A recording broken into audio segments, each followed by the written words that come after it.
इससे पहले वीडियो में हम लोग कवर किए थे डाइपोल्स क्या है, ठीक है, और डाइपोल का इलेक्ट्रिक फील्ड निकालने की कोशिश किए थे। और उस वीडियो में सबसे इम्पोर्टेंट चीज ये था कि electric field due to dipole is directly proportional to dipole movement का मैग्नीट्यूड डिवाइडेड बाय r⁻³ और मैं आगे बोला था कि हम लोग इसके ऊपर उस वीडियो में हम बताया था इसके ऊपर फोर्स निकालेंगे, सब कुछ निकालेंगे। तो मैं और एक बार रिकैप कर रहा हूँ।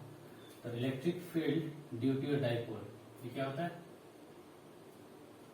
ये आपका है कि जनरली यहाँ आगे फैक्टर्स आते हैं 2, 3 ऐसे रहेगा, तो ये इक्वल मान लीजिए। और electric field due to a charge, single charge, इसको हम लोग बोलते हैं मोनोपोल। मैं ये बताया था पिछले क्लास में। उसका फॉर्मूला क्या है? इक्विवेलेंस लॉ है, KQ डिवाइड बाय r²। अब अच्छे से अगर ध्यान देंगे मैग्नीट्यूड के लिए ये प्लस माइनस कुछ फर्क नहीं पड़ता, KQ और r² मैग्नीट्यूड ये। अब सबसे पहले आप अगर ध्यान देंगे तो यहाँ देखिए, यहाँ P है, यहाँ Q है उसके लिए। K तो 1/4πε0 है, ये कांस्टेंट है, इसमें कुछ फिजिक्स नहीं है, ये कुछ नहीं कर सकता है। यहाँ r³ है, यहाँ r² है, तो ये दोनों में काफी सिमिलैरिटी है। इनफैक्ट इसीलिए इसको मोनोपोल बोलते हैं। P को डाइपोल बोलते हैं, यहाँ मोनोपोल बोलते हैं। Electric field due to dipole निकालना है, अब बस मोनोपोल की जगह डाइपोल रिप्लेस कर दीजिए और r² की जगह r³ रिप्लेस कर दीजिए। मतलब ये फील्ड थोड़ा ज्यादा फास्ट फॉल होता है, 1/r² नहीं, 1/r³ के हिसाब से फॉल हो रहा है। और होना भी चाहिए, क्योंकि अगर आपके पास ये एक डाइपोल है -q और यहाँ +q है, अगर इस पॉइंट पे आप फील्ड निकालने चाह रहे हैं, ये फील्ड को पॉजिटिव कंट्रीब्यूशन देना चाहता है क्योंकि पॉजिटिव चार्ज, और ये नेगेटिवली कंट्रीब्यूट करना चाहता है, तो वो दोनों कैंसिल होकर थोड़ा कम हो जाएगा। यहाँ पे ये अगर खाली Q चार्ज होता तो ये आता, तो यहाँ पे अगर इलेक्ट्रिक फील्ड E होगा तो ये इसको थोड़ा कम करने की कोशिश करेगा, तो ज्यादा फास्ट फॉलो होगा ना। तो electric field due to a dipole थोड़ा ज्यादा फास्ट फॉल होता है। सबसे बड़ा चीज क्या है, यहाँ पे देखिए, अगर आपका कहीं आपका मान लीजिए एक इलेक्ट्रिक फील्ड है, एक्सटर्नल इलेक्ट्रिक फील्ड अगर यहाँ पे ऑलरेडी है, और यहाँ पे आप एक चार्ज रख रहे हैं Q, तो इसके ऊपर फोर्स कितना होता है? F is equal to Q into E, ये आपको पता है। अभी मैं क्या बोल रहा हूँ इससे पहले, चार्ज और डाइपोल दोनों एक अलग एंटिटी सोचिए अभी तक। हाँ, ये मैं मानता हूँ कि डाइपोल चार्ज से बना हुआ है, मैं मना नहीं कर रहा हूँ कि दो चार्ज +-Q और +Q को आप लेंगे तो एक डाइपोल बनता है, लेकिन बाय फार ये आप भूल जाइए अभी तक। ये एक सिंगल एंटिटी आप सोचिए, काइंड ऑफ ये एक ही एंटिटी है। तो अगर मैं उसको अगर एक इलेक्ट्रिक फील्ड में रखूंगा, एक्सटर्नल इलेक्ट्रिक फील्ड में, तो उसके ऊपर भी फोर्स पड़ना चाहिए। तो उसके ऊपर फोर्स कितना होगा, वही हम लोग कैलकुलेट कर रहे हैं। ये +Q, ये -Q में अगर रखा है इलेक्ट्रिक फील्ड में, चार्ज के केस में Q इंटू E होता है। डाइपोल के ऊपर फोर्स कितना पड़ेगा ये मेरे को नहीं पता, ये हम लोग कैलकुलेट करने की कोशिश करेंगे। अब दूसरा चीज, इसके ऊपर टॉर्क कितना होगा। ये एक पॉइंट ऑब्जेक्ट है, पॉइंट ऑब्जेक्ट के ऊपर टॉर्क नहीं पड़ता है, तो यहाँ पे टॉर्क 0। लेकिन इस केस में ये पॉइंट ऑब्जेक्ट नहीं है, इसके बीच में डिस्टेंस d है, ठीक है। देखिए ध्यान दीजिए, यहाँ ऐसा कुछ लाइन एक्चुअली में रहता नहीं है, ये एक्चुअली एक इमेजिनेशन है। दो चार्ज खाली separated by finite distance d, तो हम लोग उसको डाइपोल बोलते हैं। तो यहाँ पे ये एक फाइनाइट ऑब्जेक्ट है, तो इसके ऊपर टॉर्क भी आएगा, वो कितना होने वाला है वो भी नहीं पता हम लोग को। और अभी तक हम लोग पढ़े नहीं है potential energy of a single charge. इस सिचुएशन में अगर एक इलेक्ट्रिक फील्ड में अगर एक चार्ज रख रहे हैं, तो इसके ऊपर पोटेंशियल एनर्जी होता है Q times minus integral of E.dl।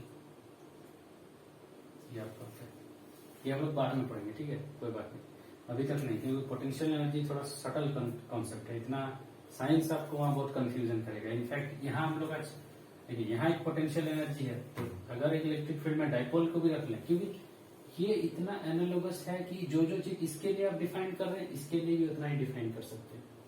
इसीलिए तो इतना एनालॉजी ये दोनों एक्सप्रेशन में है कि हम लोग इसको मोनोपोल बोलने लगे और इसको डाइपोल बोलते हैं।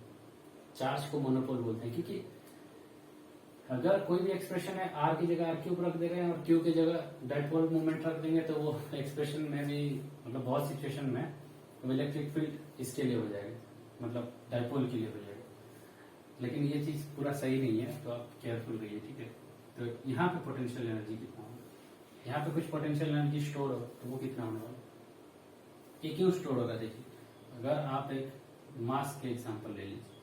अगर एक मास आप ग्रेविटेशनल फील्ड में रखते हैं तो इसका पोटेंशियल एनर्जी कितना होता है, mgh। मतलब ग्रेविटेशनल फील्ड क्या है, जी को हम लोग ग्रेविटेशनल फील्ड बोलते हैं, ठीक है। यहाँ पे ग्रेविटेशनल फील्ड पे अगर एक मास एग्जिस्ट कर रहा है तो उसके पास कुछ पोटेंशियल एनर्जी है। सिमिलरली इलेक्ट्रिक फील्ड पे अगर चार्ज एग्जिस्ट कर रहा है तो उसके पास पोटेंशियल एनर्जी होना चाहिए। डाइपोल एग्जिस्ट कर रहा है, डाइपोल चार्ज से ही बना है तो उसका भी कुछ पोटेंशियल एनर्जी होना चाहिए। तो वही हम लोग कैलकुलेट करने की कोशिश करेंगे, torque on a dipole, force on a dipole and potential energy of a dipole. तो सबसे पहले ये करेंगे, उसके बाद ये करेंगे, ये करेंगे, और ये चीज हम लोग बाद में पढ़ेंगे, ठीक है। पोटेंशियल और पोटेंशियल फॉर्मुलेशन ऑफ इलेक्ट्रोस्टैटिक्स। तो पहला जॉब हम लोग का है force on a dipole in an external electric field. तो ये आपका थर्ड चीज हम लोग कैलकुलेट करेंगे, force on a dipole in a uniform. ये यूनिफॉर्म वर्ड बहुत इंपॉर्टेंट है, एक्सटर्नल इलेक्ट्रिक फील्ड, ये हमको चाहिए। यहाँ पे यूनिफॉर्म वर्ड सबसे इंपॉर्टेंट है, तो मैं बताऊंगा। देखिए, मान लीजिए आपके पास एक यूनिफॉर्म फील्ड है इस डायरेक्शन में। यूनिफॉर्म फील्ड हमेशा ऐसे रहते हैं, दोनों के बीच में ना इधर डायरेक्शन चेंज होता है, ये ई है, ये भी ई है, ये भी है, और ना ही उनका मैग्नीट्यूड अलग होता है। इसके अंदर एक डाइपोल रखें आप, मान लीजिए, ठीक है। तो एक मिनट, तो इसके पास एक डाइपोल आप रखें इसके अंदर। तो मान लीजिए ये आपका प्लस क्यू है और ये आपका माइनस क्यू है, ठीक है। यहाँ पे मैं लिख रहा हूँ ये आपका माइनस क्यू चार्ज। अब इसके ऊपर फोर्स कितना आएगा, क्योंकि अच्छे से अगर ध्यान देंगे तो ये इस सिचुएशन में रहना नहीं चाहता है, क्योंकि ई के डायरेक्शन प्लस चार्ज हमेशा इलेक्ट्रिक फील्ड के डायरेक्शन में मूव करता है, नेगेटिव और अपोजिट इलेक्ट्रिक फील्ड मूव करता है। ये मैं पिछले वीडियोस में बताया। तो अगर वैसा मूव करना चाहेगा तो ये अलाइन होना चाहेगा या उस तरफ चल जाना चाहेगा, क्योंकि इसको ये खींच रहा है, उसको ये कर रहा है। तो कितना होने वाला है फोर्स, तो उसके ऊपर कुछ फोर्स पड़ेगा, वही फोर्स हम लोग को कैलकुलेट करना है। और जब भी फोर्स फील्ड कैलकुलेट करें, मैं हमेशा बताया हूँ सबसे पहला काम है आपका कोऑर्डिनेट सिस्टम सेटअप करना। तो हम लोग कोऑर्डिनेट सिस्टम कहाँ रखेंगे, यहाँ रखेंगे। चलिए, कोई भी मान लीजिए बोलेगा कि मेरा कोऑर्डिनेट ये है, ये मेरा, ये आपका फ्रीडम है, आप जैसे चाहे चूज कर सकते हैं। ये आपका एक्स कोऑर्डिनेट है, ये आपका वाई कोऑर्डिनेट, ठीक है।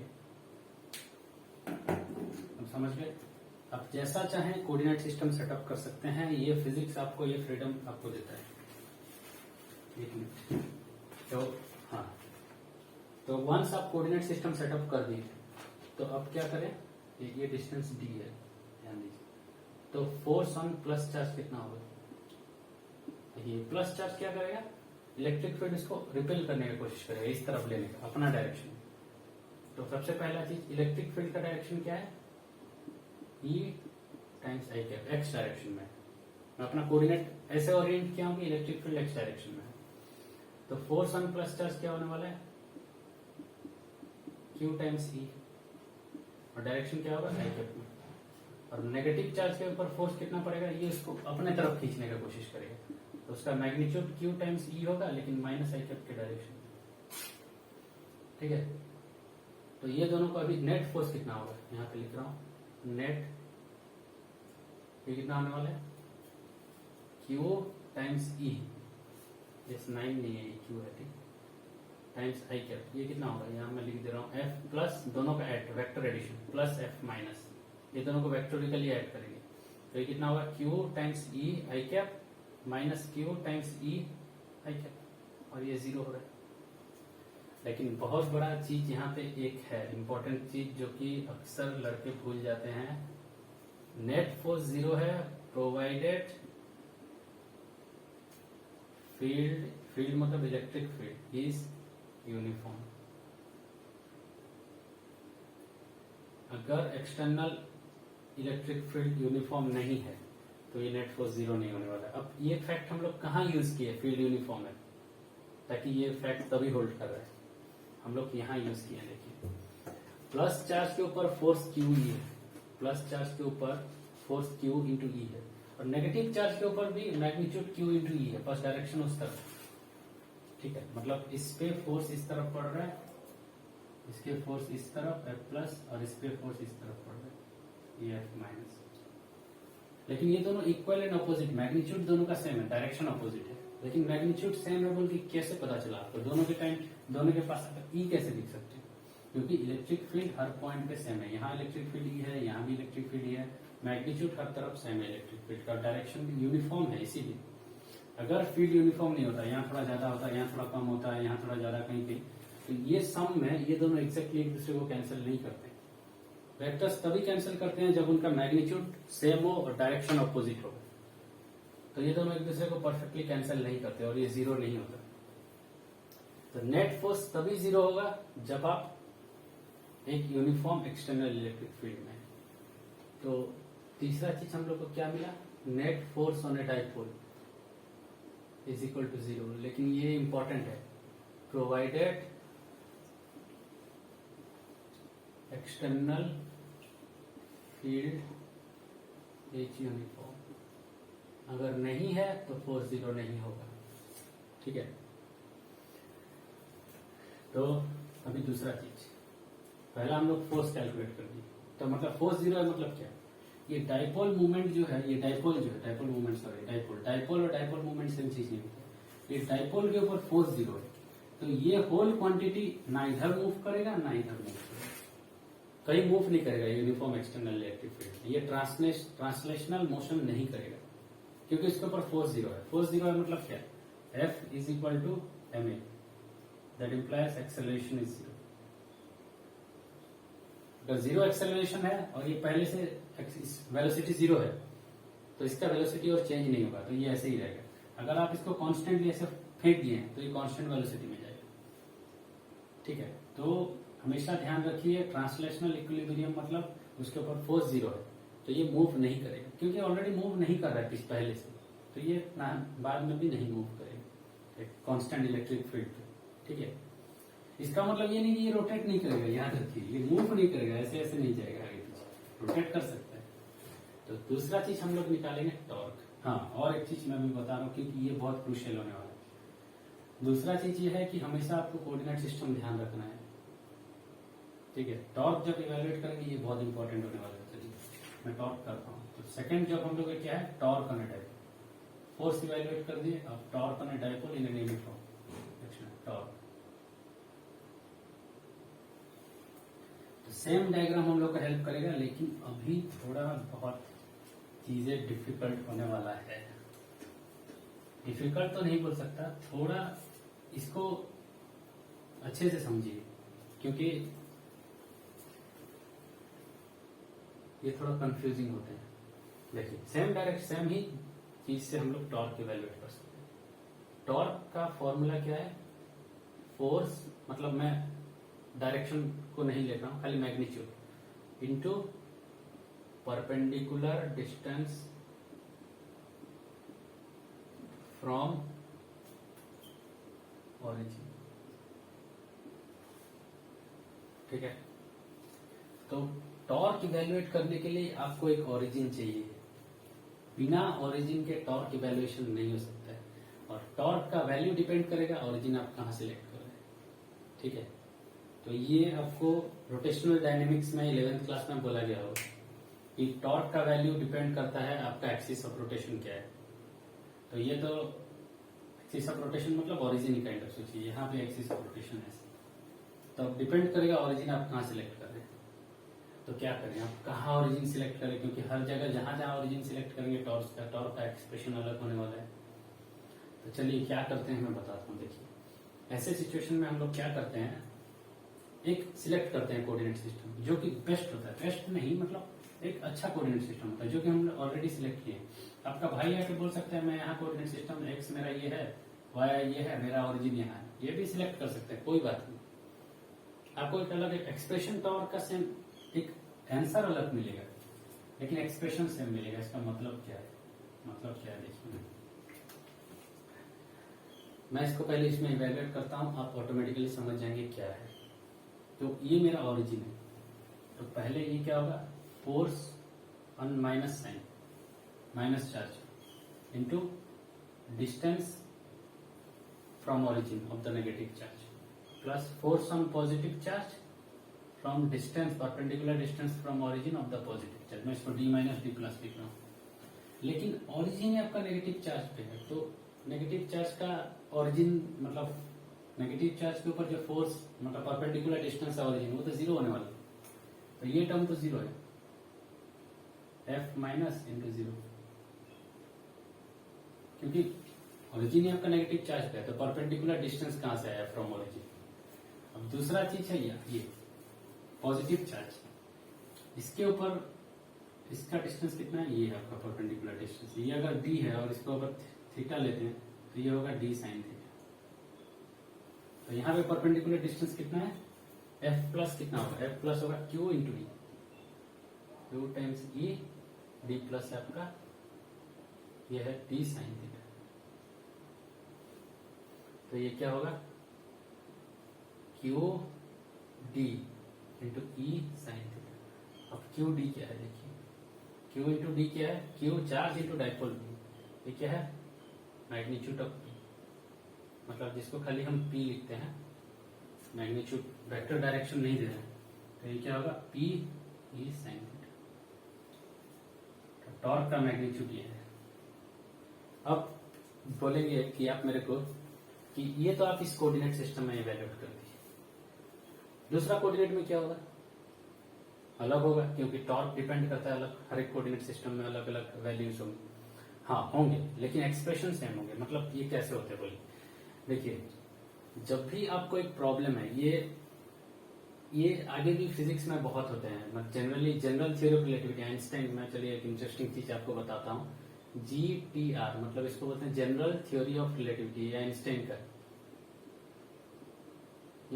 का जनरल थ्योरी ऑफ रिलेटिविटी जो ग्रेविटी को डिस्क्राइब करता है, ठीक है, बहुत एडवांस थ्योरी है, वहां भी ये फैक्ट यूज होता है जो कि यहाँ यूज हो रहा है।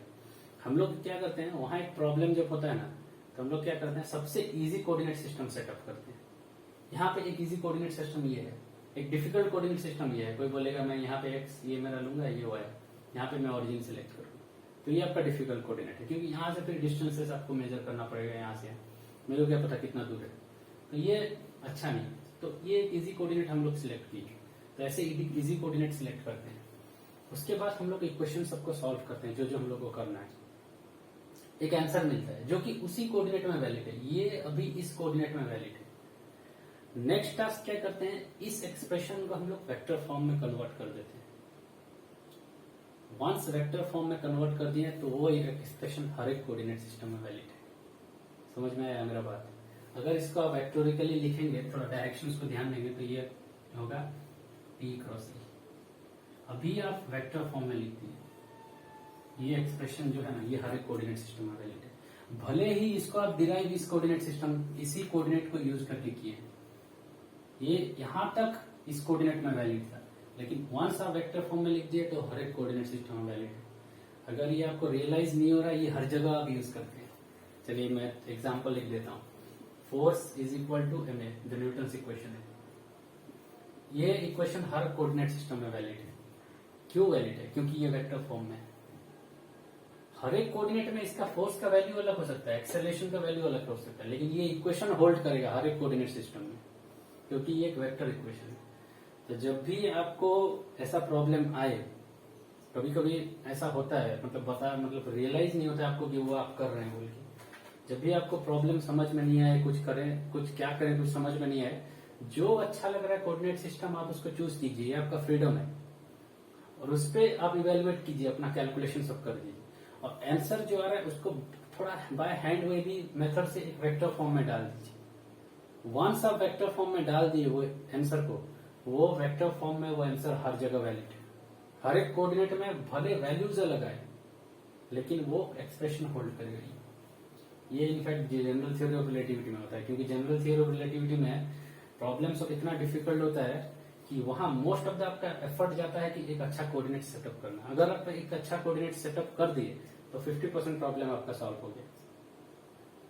ठीक है, तो यहीं भी हम लोग यहाँ भी हम लोग वही कर रहे हैं, लेकिन ये इतना थोड़ा एडवांस है तो इसलिए बताया नहीं जाता है। तो मैं इसीलिए अब यही याद रखिए कि हम लोग एक कोऑर्डिनेट सिस्टम में एक्सप्रेशन इवेल्युएट किए, उसके बाद उसको वेक्टर फॉर्म में डाल दिए। अब ये हर कोऑर्डिनेट सिस्टम में वैलिड है। अगर आपको भरोसा नहीं हो रहा है तो मैं दूसरा कोऑर्डिनेट सेटअप करके दिखाता हूँ, वहां भी एक्सप्रेशन आपको यही मिलेगा। चलिए मैं वो भी करके दिखाता हूँ आपको। तो आपको टॉर्क मिला P क्रॉस। चलिए ये कोऑर्डिनेट में हम लोग इवेल्युएट किया, भाई दूसरा कोऑर्डिनेट में हम लोग करते हैं। कोई बोलेगा कि मैं ये कोऑर्डिनेट क्यों सेटअप करूं, यहाँ पे मेरा ओरिजिन क्यों सेटअप करूं। चलिए मैं कोई दूसरी जगह पे करूंगा, तो जगह का प्रॉब्लम है एक्चुअली। चलिए फिर भी करते हैं, क्योंकि ये बहुत इंपॉर्टेंट चीज है, तो मैं ये बिना स्किप किए नहीं जाना चाहता। तो ये आपका, ये अभी भी वो डायपोल आपका रखा हुआ है, ये प्लस क्यू है, ये माइनस क्यू है। और कोई बोलेगा कि मैं अपना ओरिजिन यहाँ क्यों सिलेक्ट करूं, मैं ये सेंटर में सिलेक्ट करूंगा। देखिए आप चाहे तो कोई यहीं पे सिलेक्ट कर सकते हैं, लेकिन ये सब एग्जैजरेशन है, क्योंकि अभी कैलकुलेशन इतना डिफिकल्ट हो जाएगा कि मैं करते रह जाऊंगा, लेकिन अभी भी आपको पी क्रॉस ही मिलने वाला है। लेकिन चलिए और एक इजी केस लेते हैं। तो कोई बोलेगा ये एक डिफरेंट कोऑर्डिनेट है, ये आपका एक्स है, ये आपका वाई है। देखिए यहाँ एक्स था आपका और ये आपका वाई था। अभी आप ये सेंटर पे कोऑर्डिनेट सिलेक्ट किए, तो ये कितना होगा d/2 और ये d/2। तभी टॉर्क कितना होगा, तो ये एंगल थीटा होगा और ये एंगल थीटा होगा। ठीक है, तो अभी आपका कोऑर्डिनेट मतलब टॉर्क कितना होगा, torque is equal to force on negative charge into d/2। देखिए ये डिस्टेंस कितना होगा, ये डिस्टेंस होने वाला है मतलब ओरिजिन से परपेंडिकुलर डिस्टेंस, मतलब ये वाला, मतलब ओरिजिन से एक लाइन क्रॉस करेंगे एक्सिस का परपेंडिकुलर डिस्टेंस, तो ये d/2 साइन थीटा। ये नेगेटिव चार्ज पे, पॉजिटिव चार्ज पे क्या होगा प्लस f प्लस ये भी डिस्टेंस d/2 साइन थीटा होने वाला है, क्योंकि ये डिस्टेंस भी d/2 साइन थीटा होगा। तो ये क्या होगा, अभी देखिए अभी एक क्रूशियल फैक्टर है, यूनिफॉर्म क्यों यूज हो रहा है। यहाँ इस कोऑर्डिनेट में आपको ये चीज दिख रहा है, f माइनस और f प्लस, तभी इनका मैग्नीट्यूड सेम होगा। f minus is equal to f plus, मतलब अगर वेक्टर में लिखेंगे तो इसका मैग्नीट्यूड लिख सकते हैं। If and only if, I double effect मतलब if and only if E is uniform. तो ये एक्सप्रेशन तभी होल्ड करेगा जब आपका फील्ड यूनिफॉर्म होगा। ठीक है, तो अगर ये दोनों सेम है तो टॉर्क कितना होने वाला है, ये बाहर आ जाएगा, F का मैग्नीट्यूड कुछ भी लिख सकते हैं, प्लस भी लिख सकते हैं, माइनस भी लिख सकते हैं। और यहाँ पे d/2 sine theta plus d/2 sine theta क्या होगा 2d/2 साइन थीटा। अब 2 कैंसिल हो गया, देखिए 2 कैंसिल हो गया, और F प्लस का मैग्नीट्यूड क्या है Q टाइम्स E, और यहाँ पे 2 कैंसिल हो गया d साइन थीटा। अभी कितना होगा Q इंटू डी क्या है dipole moment P E sine theta. अभी कितना होने वाला है P क्रॉस E, अगर डायरेक्शन पे काउंट करेंगे अभी वो ये है, तो ये अभी भी वही है। आप कहीं भी कोऑर्डिनेट सिस्टम ले लीजिए, कैलकुलेशन डिफिकल्ट हो सकता है, मैं ये आपको मान सकता हूँ, लेकिन एक्सप्रेशन यही आने वाला है। तो ये आप थोड़ा ये एक फिजिक्स आप अपना माइंड में रखेंगे तो बहुत अच्छा होगा, इससे बहुत कुछ आप सीख सकते हैं। जब भी आपके पास कुछ प्रॉब्लम होगा, कहाँ से करूँ क्या करूँ समझ में नहीं आ रहा है, तो कोई भी कोऑर्डिनेट सिस्टम सिलेक्ट कीजिए, जो मन में आप आ रहा है आपका वहां आंसर करके देखिए, जो आंसर आ रहा है बाय थोड़ा हैंड वेविंग मेथड से आप उसको एक वेक्टर फॉर्म में लिख सकते हैं तो लिख दीजिए। वहां आप वेक्टर फॉर्म में उसको लिख दिए तो आप हर एक कोऑर्डिनेट सिस्टम में उसको सॉल्व कर लेते हैं। ठीक है, तो ये हर एक कोऑर्डिनेट सिस्टम में वैलिड है। तो इनफैक्ट टॉर्क ऑन है क्या बोलते हैं डाइपोल P क्रॉस E होता है, प्रोवाइडेड फील्ड इज यूनिफॉर्म, क्योंकि ये फैक्ट यूज कर रहे हैं। ठीक है, और physics apparent different coordinate system में डिफरेंट फिजिक्स एपरेंट होता है। जैसे कि ये चीज, ये फैक्ट हम लोग को इस कोऑर्डिनेट सिस्टम में दिखा नहीं, लेकिन इस कोऑर्डिनेट सिस्टम में दिख गया। तो आपको कोऑर्डिनेट सिस्टम हमेशा एक्सप्लॉइट करने आना चाहिए, ये बहुत एक जरूरी चीज है मेरे को लगता है, जो कि मतलब बहुत नेग्लेक्ट किया जाता है ऑब्वियसली। अब तीसरा टॉपिक है हम लोग का, टॉर्क मिल गया हम लोग को।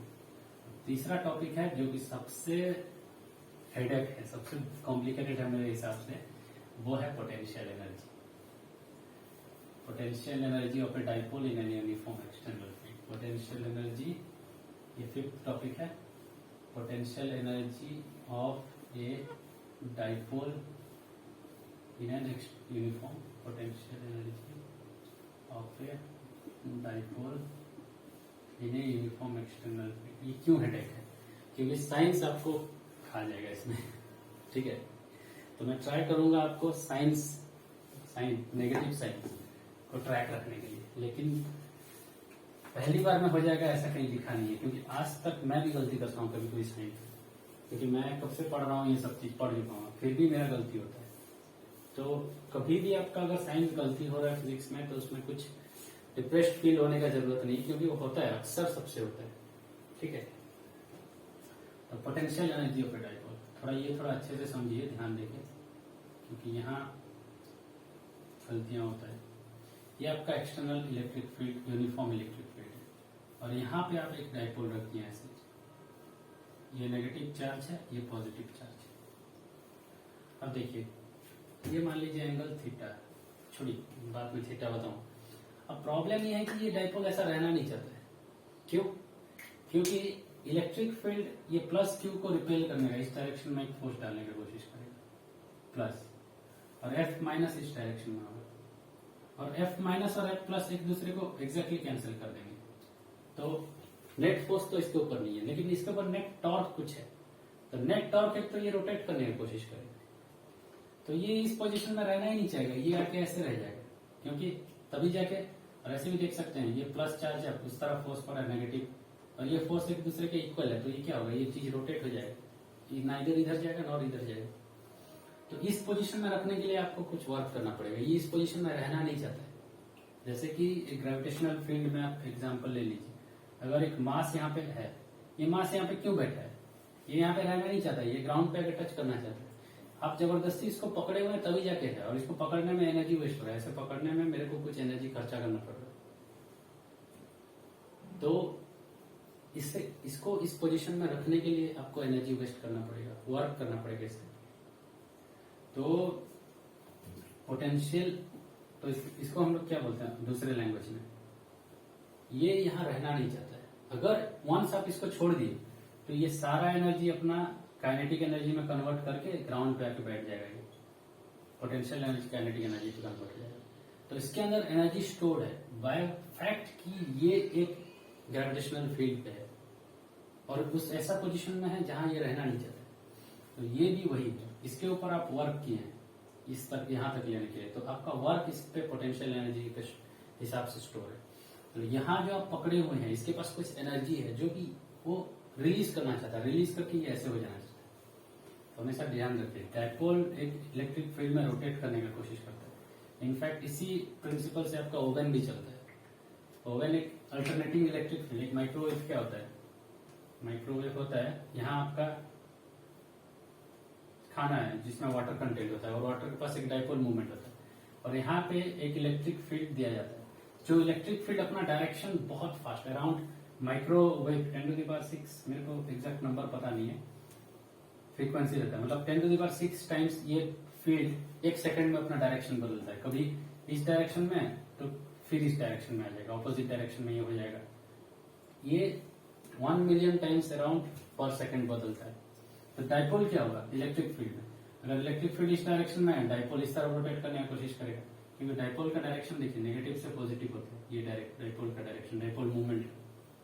तो डाइपोल मूवमेंट इधर होने की कोशिश करेगा, फिर इलेक्ट्रिक फील्ड इधर कर दिया, फिर इधर होने की कोशिश करेगा। तो डाइपोल हमेशा ऐसे ऐसे ऐसे ऐसे होता रहेगा, और 10⁶ टाइम होगा पर सेकंड ये रोटेट, तो डाइपोल भी उसी फ्रीक्वेंसी में रोटेट होगा। अब इतना फास्ट अगर ये ऐसे ऐसे ऐसे ऐसे हो रहा है, तो बहुत हीट जनरेशन होता है, तो खाना उसी हीट में पक जाता है। तो ये काफी इंपॉर्टेंट चीज है। तो अब पोटेंशियल एनर्जी कैसे कैलकुलेट करें, तो मैं इसको लिख देता हूं कि कैसे है। देखिए, there is energy stored in the dipole in the form of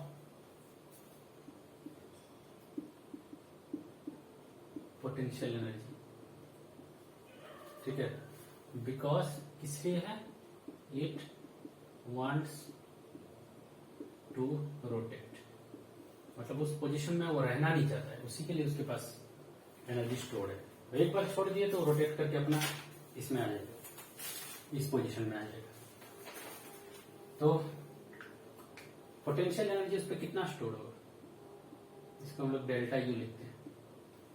ध्यान से देखिए, यहाँ साइंस आपको खा जाएगा पूरा, पहले बता रहा हूं। अगर आप कंफ्यूज हैं साइंस से, आप अकेले नहीं है, पहले पहले सबको ही होते हैं। मैं भी इनफैक्ट कंफ्यूज होता था, आजकल भी कभी कभी हो जाते हैं, तो कोई बात नहीं। पोटेंशियल एनर्जी क्या होने वाला है, work done by you to put that dipole in that configuration.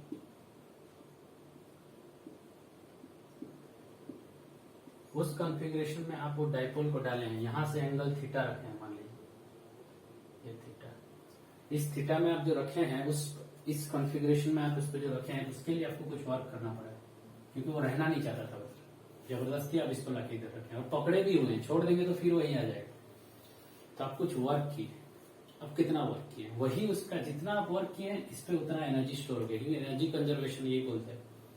Conservation of energy क्या है, जितना आप वर्क करेंगे वो पोटेंशियल एनर्जी के हिसाब से स्टोर हो जाएगा। अगर फ्रिक्शन नहीं है, फ्रिक्शन से एनर्जी डिसिपेट हो जाता है, तो यहाँ फ्रिक्शन हम लोग कंसिडर नहीं कर रहे हैं। तो जितना आप वर्क करेंगे सारा इसके अंदर पोटेंशियल एनर्जी के हिसाब से स्टोर हो जाएगा। लेकिन मेरे को नहीं पता कि मैं कितना वर्क करूँ, क्योंकि आपको पता नहीं है कि इसके ऊपर आप कितना टॉर्क डाल के, फोर्स डाल के नहीं कर रहे हैं, टॉर्क डाल के कर रहे हैं, ऐसे रोटेट करने, कितना टॉर्क डाल के रोटेट कर रहे हैं, क्योंकि वर्क क्या होता है, टॉर्क इंटू रोटेशनल, कितना टॉर्क इंटू थीटा हो, कितना एंगल रोटेट किए। लेकिन आपको तो पता ही नहीं है कितना रोटेट कर रहे हैं, कितना टॉर्क डाल रहे हैं, तो ये जो आप कैलकुलेट नहीं कर सकते हैं। भले ही ये इक्वल है, लेकिन कैलकुलेट कर पाना चाहिए ना, सबसे बड़ा चीज तो यही है। तो हम लोग क्या करेंगे, एक चीज ऑब्जर्व करेंगे, आप अगर इसको यहां से ऐसे रोटेट करके इधर रखें और छोड़ दिए, तो इलेक्ट्रिक फील्ड उसको लेके इधर रख देगा। ऑब्वियस सा बात है, ये शूट ऑफ कर जाएगा, ऐसे ऐसे हो जाएगा। मान लीजिए कि काइनेटिक एनर्जी कुछ चेंज नहीं हो रहा है, मतलब आप इसको बहुत स्लोली लेके इधर रखें ना, इलेक्ट्रिक फील्ड भी उसी स्लोली लाके इधर रखें, तो ये वर्क डन क्या होगा, आप यहां से यहां तक लेने में जितना वर्क किए उतना ही एनर्जी नेगेटिव वर्क करेगा इलेक्ट्रिक फील्ड का, कि उसको अपोजिट ला रहा है, तो वो इतना ही वर्क करके उसको इधर ला के रखते हैं, ठीक है। लेकिन एक नेगेटिव साइन है, क्योंकि आप यहां से यहां ले रहे हैं, वो यहां से उधर ला रहे हैं। लेकिन ये इतना इजी नहीं है, क्योंकि आप अगर अच्छे से सोचेंगे तो आप बोलेंगे अरे पोटेंशियल एनर्जी तो एक स्केलर क्वांटिटी है, नेगेटिव साइन का कॉन्सेप्ट कहां से आ गया, वर्क का डायरेक्शन थोड़ी ना कुछ होता है, नहीं होता है डायरेक्शन। लेकिन नेगेटिव वर्क डन इसलिए है क्योंकि फोर्स का डायरेक्शन होता है, टॉर्क का डायरेक्शन होता है। तो मैं वो कॉम्प्लिकेशन में नहीं जाऊंगा, साइंस आपको यहाँ पे कंफ्यूज करेगा ही करेगा, लेकिन आपको इंट्यूटिवली ये चीज फील होना चाहिए। अगर आप यहाँ से यहाँ पॉजिटिव वर्क कर रहे हैं तो ये यहाँ लाके ऑपोजिट वर्क करेगा, समझ में आया। ऑपोजिट वर्क इसलिए नहीं कर रहा है कि वर्क का कुछ साइन होता है, positive work, negative work, sign torque का होता है, टॉर्क एक वेक्टर है। यहां से ऐसे रोटेट करने में आप जिस डायरेक्शन में टॉर्क डाल रहे हैं, इलेक्ट्रिक फील्ड रोटेट करने में उसको ऑपोजिट डायरेक्शन में टॉर्क डाल रहे हैं, तो टॉर्क का डायरेक्शन होता है। और वर्क का साइन टॉर्क के ऊपर डिपेंड करता है। तो वर्क का फॉर्मूला क्या होता है, TW is equal to tau dot D theta, dot नहीं, टाउ टाइम्स डी थीटा। अगर ये वेक्टर, ये डॉट प्रोडक्ट भी ले सकते हैं टाउ, लेकिन ये टाउ है टॉर्क, इसका साइन के ऊपर डिपेंड करता है वर्क का साइन कितना। अगर आप ऐसे कर रहे हैं, यहां से ऐसे रोटेट, टॉर्क डाल के रोटेट कर रहे हैं, उसका साइन पॉजिटिव है, तो इलेक्ट्रिक फील्ड ऑपोजिट टॉर्क डालेगा, तभी जाके ये इधर से इधर आएगा। तो इलेक्ट्रिक फील्ड का एक ऑपोजिट डायरेक्शन, यहाँ पे ऑपोजिट साइन आएगा, ठीक, ये ध्यान रखना है। तो ये क्या होने वाला है, work done by the field to put it back. इतना अगर आप समझ गए तो सब समझ गए, और कुछ भी नहीं है। और जिसको फॉर्मूला पसंद है उसको मैं लिख दे रहा हूं, ये वर्क एनर्जी थ्योरम चैप्टर है 11th क्लास में, वहां से ये फॉर्मूला आता है, change in kinetic energy. Kinetic energy को T लिखते हैं, चलिए मैं K लिख दे रहा हूँ। Kinetic energy is equal to change in potential energy plus work done by conservative plus work done by non conservative. Non conservative force kind of friction है, यहाँ फ्रिक्शन इन्वॉल्व नहीं है तो ये टर्म जीरो है। यहाँ पे काइनेटिक एनर्जी कुछ चेंज नहीं हो रहा है, बहुत स्लोली आप काम कर रहे हैं। बचा क्या, ये और ये।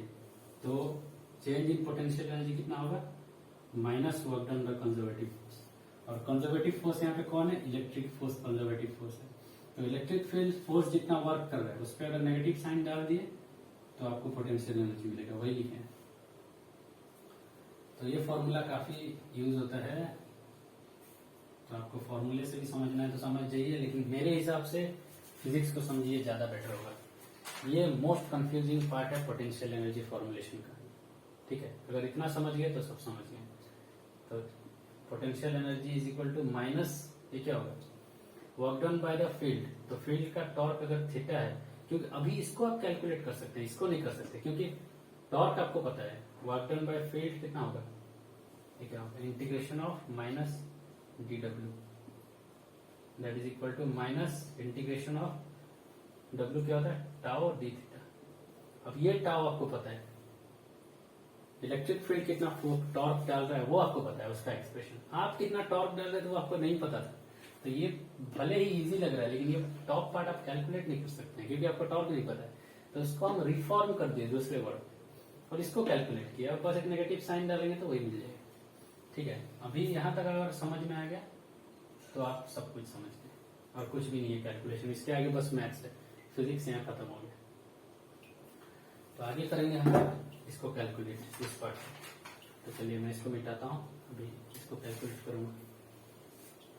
अभी कुछ नहीं है, अभी कुछ नहीं बचा है, सब खत्म हो गया जो मतलब फिजिक्स का चीज था। तो potential energy is equal to minus tau D theta. अभी और एक चीज है लेकिन ये जो कि आपको कंफ्यूज करता है, मैं सब चीज धीरे धीरे कर रहा हूँ इसीलिए क्योंकि आपको लग रहा है ये आप समझ गए हैं, लेकिन बाद में अकेले जब करेंगे फिर साइंस आपको बहुत कंफ्यूज करेगा। ये हम लोग को मिल गया, दैट इज इक्वल टू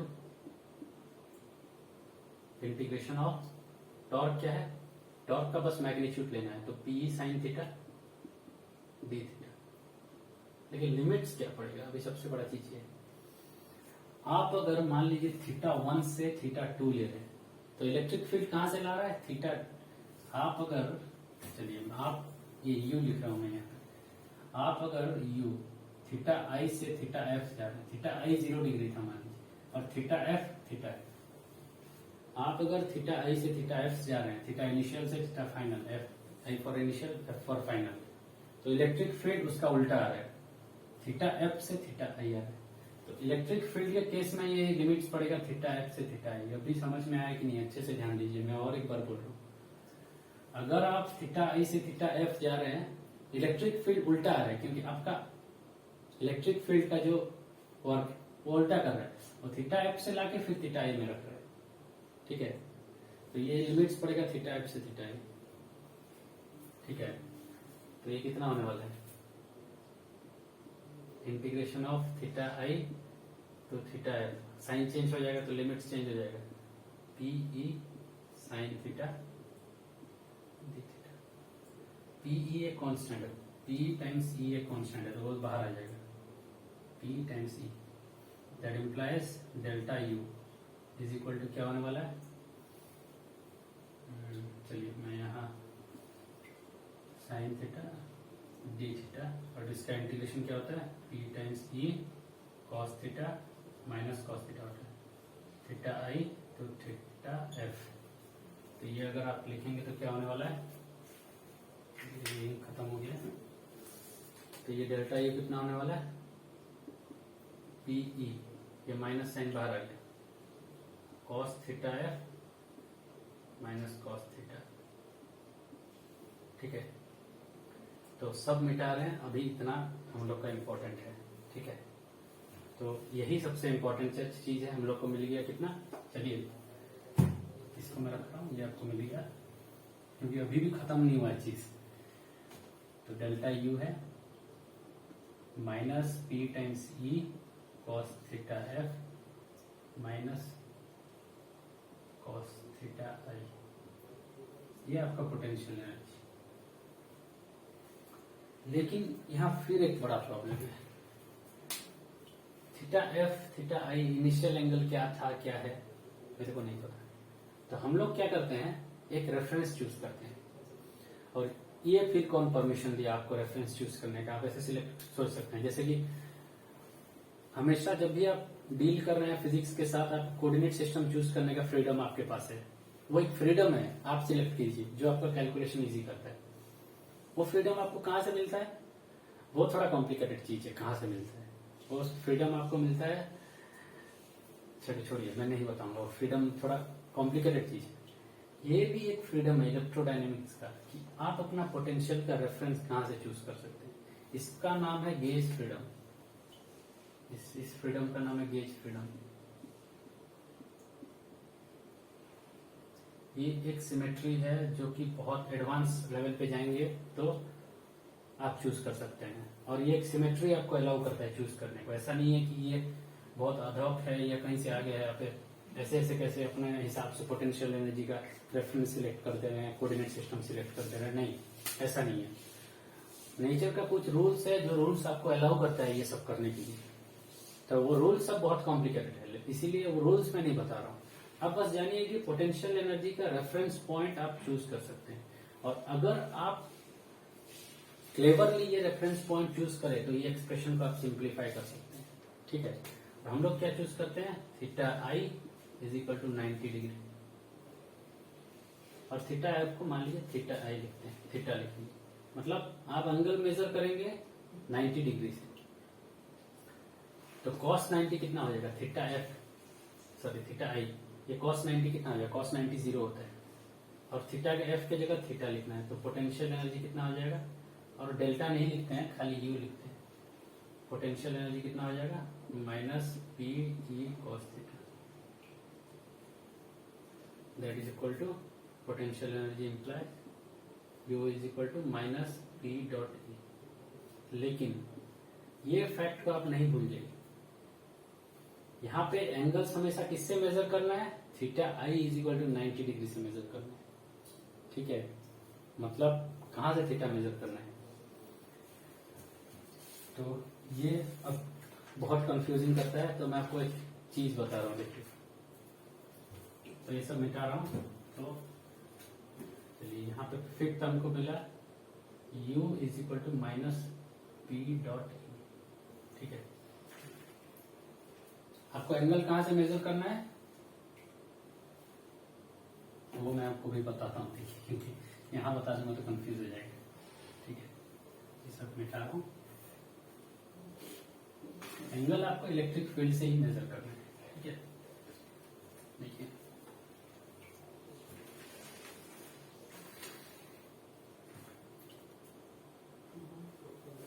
तो अगर मान लीजिए ये आपका इलेक्ट्रिक फील्ड है, तीन सिचुएशन में ले रहा हूँ, अभी सब क्लियर हो जाएगा आपको, जो जो चीज, इतना चीज आपको पता चलिए।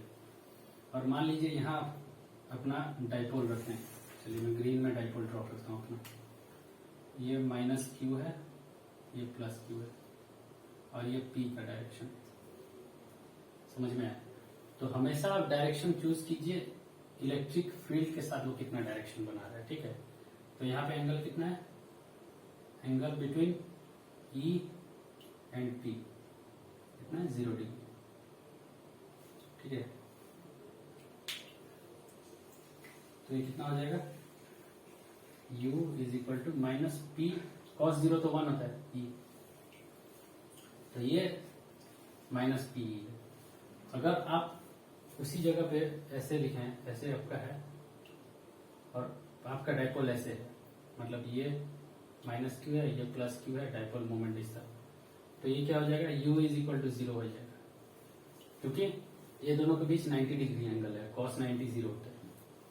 और अगर आपका इलेक्ट्रिक फील्ड ऐसा है और आपका डाइपोल इस तरफ है, मतलब ये डाइपोल है आपका, ये माइनस क्यू है, ये प्लस क्यू है। ठीक है, तो यहाँ पे u कितना हो जाएगा, 180 डिग्री, cos 180 डिग्री कितना होता है, -1, तो ये p इंटू ई हो जाएगा, क्योंकि p डॉट ई होता है cos 180, और cos 180 खुद -1 होता है, और माइनस माइनस प्लस हो जाएगा। तो ये सिचुएशन में लीस्ट पोटेंशियल एनर्जी, यहाँ पे 0 है और यहाँ पे हाईएस्ट पोटेंशियल एनर्जी है। तो स्टेबल कॉन्फ़िगरेशन कौन सा है, जहां सबसे मिनिमम पोटेंशियल एनर्जी होगा। अगर ऐसे रखेंगे, ये इलेक्ट्रिक फील्ड का डायरेक्शन भी ठीक है, तो ये आके यहाँ रहने की कोशिश करेगा। हमेशा डाइपोल जहां रखे ये सबसे least potential energy.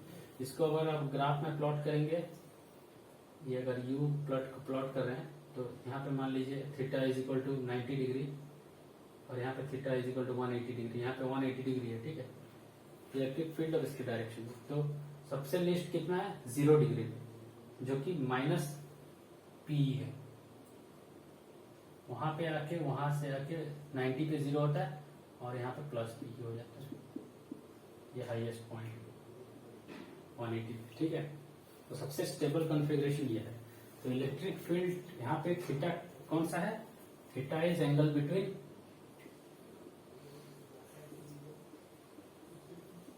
P and E, ठीक है। तो ये था आपका डाइपोल के बारे में सब कुछ। और इसके आगे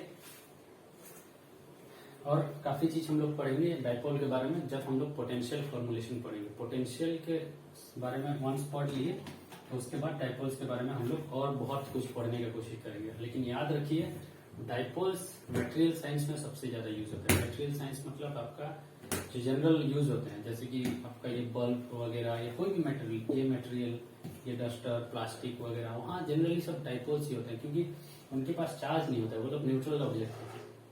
डाइपोल एक न्यूट्रल ऑब्जेक्ट है, ये टोटल मिला के न्यूट्रल है ये होल क्वांटिटी। तो मटेरियल साइंस में डाइपोल्स बहुत यूज होते हैं और फिजिक्स में डाइपोल्स का बहुत रिलेवेंस है। तो ये था डाइपोल। इसके नेक्स्ट हम लोग आगे फिर पढ़ेंगे और कुछ नया टॉपिक, ठीक है।